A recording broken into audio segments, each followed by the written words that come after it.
Welcome to Washington, where all things are happy. No. Oh, it's a beautiful sunny day. Actually, it is nice to have. As you know, I come from Minnesota, where it is like about 2 weeks ago, it was -6 degrees. But I like cold, but it's been really, really fun that it's warming up, and hopefully it'll kind of warm up some of the frost around here. I'm getting a few things done, and that is actually where the Rare Disease Caucus shines, because it has always been bipartisan. We've worked across the aisle. You have been so good, all of you, about even if you don't agree with a representative about something, you are able to respect them for the work they do on that and this. And that's how I think of this. There's no way we're going to get ahead on this by ourselves, either party. And Roger Wicker is my colleague on this. He's now heading up the Armed Services Committee, which actually controls a lot of research money, believe it or not, because of the Defense Department. And he is a good guy, and we've worked together a long time. And also over in the House, Doris and Gus, we work with them.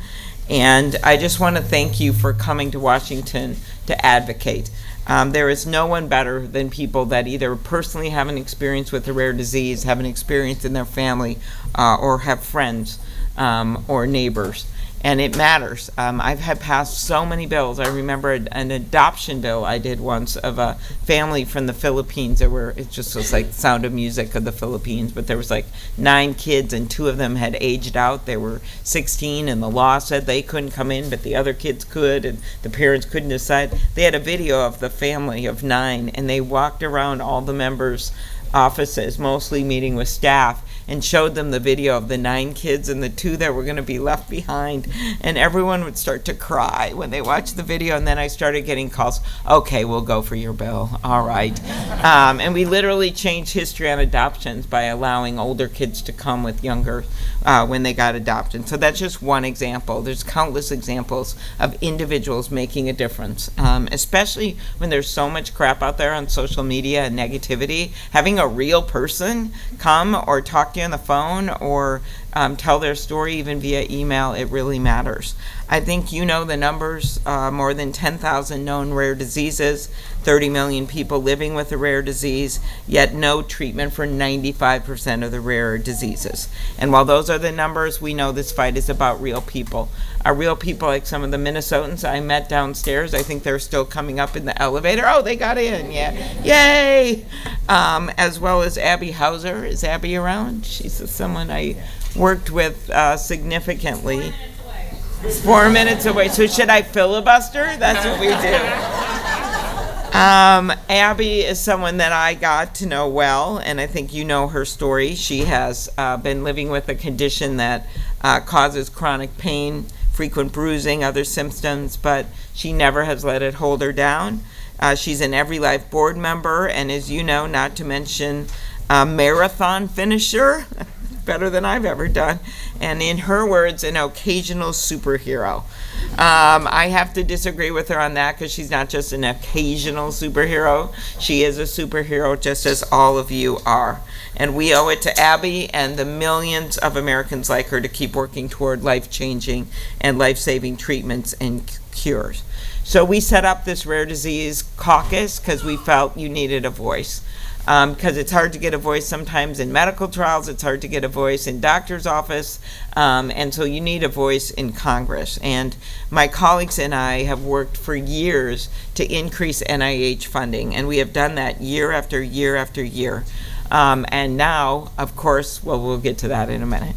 But we've done that year after year after year. We've also worked to increase communication between the NIH and FDA and other federal agencies that treat diseases.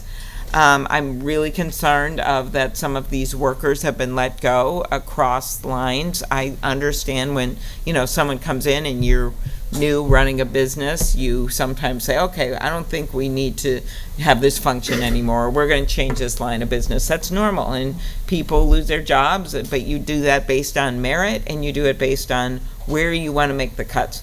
That's not what's happening here, right? It's across the board right now. So it's all these new employees that are like super eager and mostly younger that have gotten cut, and then people who got promoted, they're in a probationary status. So it's such a kind of a fluke situation, and I know there's been lawsuits filed by all kinds of groups, state AGs, different things. My guess is that we allocated the money, right? Congress did. We're number one in the Constitution, Article 1. I deliberately said that when I spoke at the inauguration, when I chaired Donald Trump's inauguration, a whole nother story. I had agreed to do that a while before, and all went off well, but part of that was I got to speak, and one of the points I made in a very dignified way was that, there are these three branches. In some places, in some countries, they have the inaugurations at gilded presidential palaces or executive office buildings. In America, we have it in the Congress because we have these three equal branches of government. And when I got a thumbs up on text by a very liberal congressperson, and then the next one was from Tom Cotton telling him I did a good job, I'm like, okay, I really hit the sweet spot here.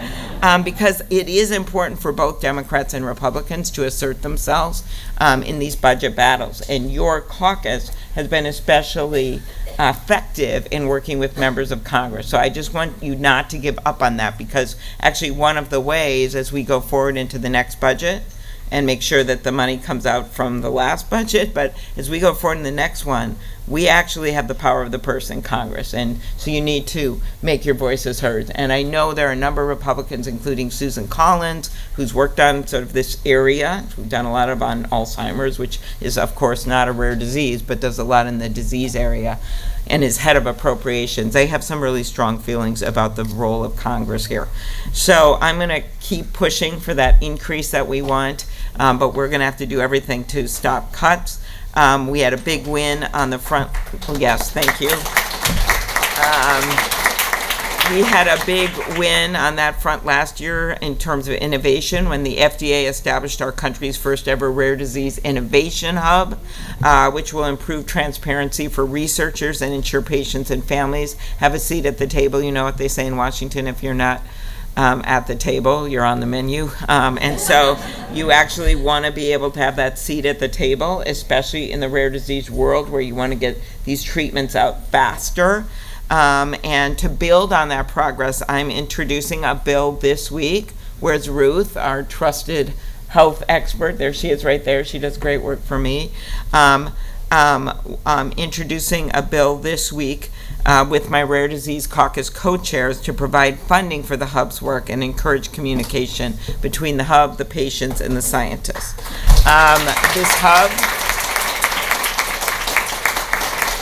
so we know that 70% of rare diseases begin in childhood, and screening can identify a condition that it becomes observable to patients and to clinicians. So that early focus actually helps us get treatments and cures. Because if you wait too long, it's harder to figure out what's going on, harder to do trials, harder to do tests. My state is a great example for the rest of the country. We're a place where the women are strong, the men are good looking, and all the rare disease experts are above average, right? We are. We offer one of the most comprehensive newborn screening programs in the country, right? So that allows us to figure things out early on to get kids and babies and families the help they need. And every state should have that kind of infrastructure and follow our lead and use evidence-based care. So we have gotten a lot done over the years. And I know this recent uncertainty is hard and has been painful for many of you. But has she gotten here yet? No? Okay, well, I'll still. She's what? Close. Okay.